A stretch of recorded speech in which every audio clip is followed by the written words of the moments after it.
Thank you, Mr. President. This is a joint statement with Geneva International Center for Justice and Euromid Observer for Human Rights.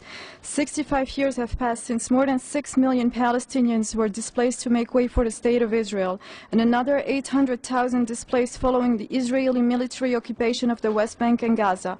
Warnings about the destruction of the Palestinian land, economy, and people have accelerated to a crescendo, each year raising the same alarm. Still, action is slow.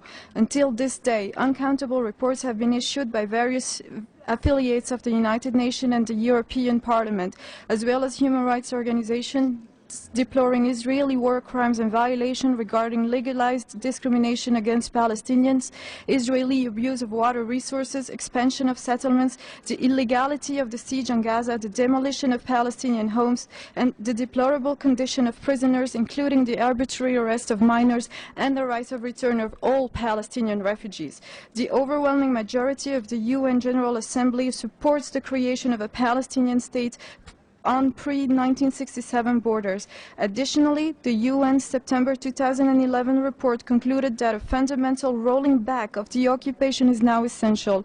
Yet, disturbing developments in the Naqab make it clear that the problem is not only the occupation, it's the ideology behind it, which is the hegemony over Palestine, along with a systematic policy of discrimination.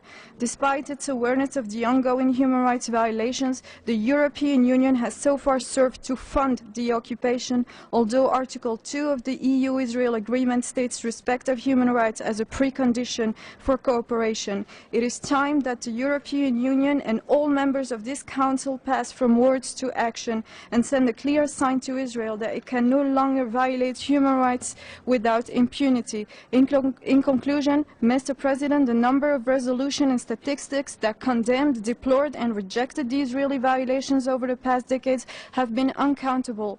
It is time to practice the preaching. The timing is ripe for international and European governing bodies to play the role of enforcer and to sanction Israel. Only then impunity will end and an opportunity for a just peace be created. Thank you for your attention.